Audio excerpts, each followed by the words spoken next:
Assalamualaikum warahmatullahi wabarakatuh. Bismillahirrahmanirrahim. Allahumma sholli ala sayyidina Muhammadin wa ala alihi wa sahbihi ajma'in, amma ba'du. Jalanallahu wa iyyakum min ahli lahiri was sa'ada fid dini wad dunya wal akhirah, wa sakhalallahu umurana wa umurakum wa umura ummati Muhammadin sallallahu alaihi wasallam fi sairil alam khususatan fi Palestin wa ghairiha. Amin Allahumma amin. Pada akhirnya saya kok jadi sepakat sekali dengan ucapan Profesor Dr. Kiai Haji Said Agil Siroj bahwa siapa itu Imaduddin gak penting. Bahkan bukan hanya Kiai Haji Imaduddin, mungkin juga Gus Jazuli dan juga orang-orang yang membatal-batalkan nasabah Alawi ini adalah kelompok orang-orang yang sudah menabrak kaidah keilmuan secara sharih. Karena ketika saya tes sedikit saja, misalnya Gus Jazuli itu tentang alama yuqalu, saya ingin tahu penguasaan dia tentang istilah-istilah dalam kitab nasab. Dia malah pakai kitab fikih. Dia pakai kitabnya fikih yang karya ulama-ulama fikih dalam istilah-istilah. Apa itu sighah tabari, apa itu sighah tamrid ya. Kalau itu saya sudah tahu, Pak. Yang saya minta itu adalah Anda mentelaah kitab nasab dengan metodologi yang dipakai oleh ulama nasab. Kalau ngoplos itu berarti membuat ijtihad baru.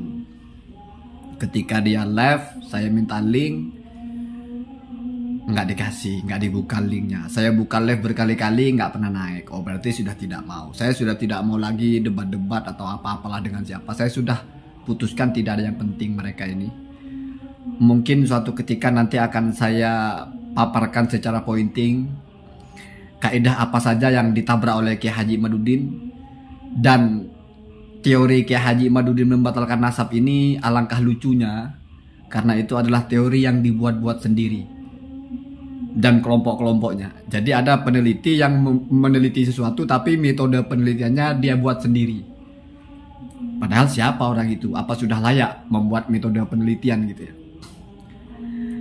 Misalnya begini, ada ulama di masa yang sama, Arifai. Ternyata misalnya anggaplah Arifai ini tidak mengisbat atau tidak meyakini atau ragu tentang kenasaban orang-orang di Yaman, tentang kearifan mereka. Saya udah malas baca kitabnya itu, udah agak-agak mual gitu ya.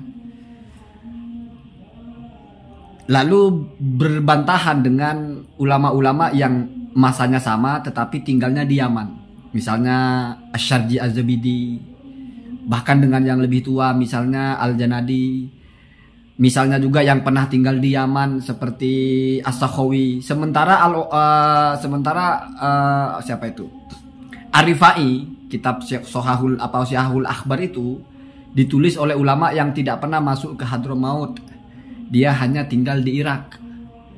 Makanya dia bilang seperti yang dibilang. Artinya banyak orang yang berkata dan sampai kepada dia. Hanya karena dia tidak tahu pasti, maka dia bilang katanya. Sementara yang tahu pasti adalah yang ada di lokasi. Az-Zabidi itu kan sama, masa hidupnya sama-sama hidup di abad ke-9. Az-Zabidi jelas tinggalnya di situ, di Hadramaut, di Yaman. Sehingga dia bilang hum asyrafun nasab, mereka adalah nasabnya syarif. Artinya ini reportase orang-orang yang tidak tahu menahu dengan orang-orang yang ada di lokasi. Dalam metode ilmu nasab, kalau ada ta'arud antara dua orang yang sama-sama sikoh misalnya, sama-sama kompeten, sama-sama dobit, sama-sama adalah, sama-sama punya integritas, artinya tidak boleh ada yang tidak, artinya layak untuk diikuti ucapannya, tapi bertentangan, maka yang diambil adalah dari sisi tempat mana yang lebih dekat dengan yang dibicarakan.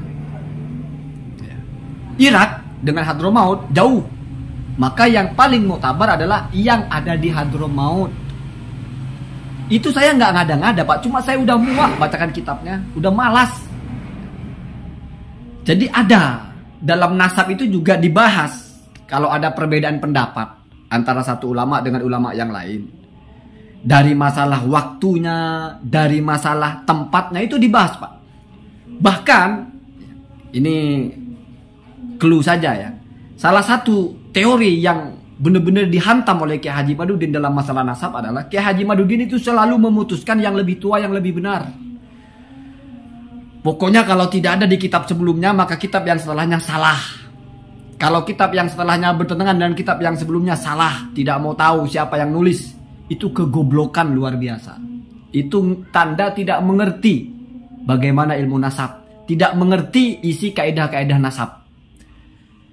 Ada di dalam kitab nasab itu Pak ungkapan warubbama yakunu al-masdarul akhiru awsaqah binal masdaril qadim. Anda cari kitabnya itu ya. Dan bisa jadi bahkan seringkali sumber-sumber yang terakhir itu lebih kuat. Kenapa Pak?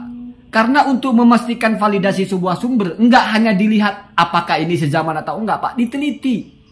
Walaupun sezaman, kalau reportase orang yang tidak tahu menahu jauh tidak dipakai Pak. Makanya Syed Mahdi Ar-Rajai itu mengatakan tidak disebut oleh Al-Ubaidili, tidak disebut oleh Al-Umari, tidak lalu otomatis tidak ada, tidak lalu otomatis batal. Karena ada hal-hal yang membuat mereka tidak menyebut, bisa masalah al-hukumiyah, al-ijtimaiyah, bisa masalah al-masafah, jarak. Jadi ini ilmu Pak, ada teorinya. Kiamat itu siapa sih?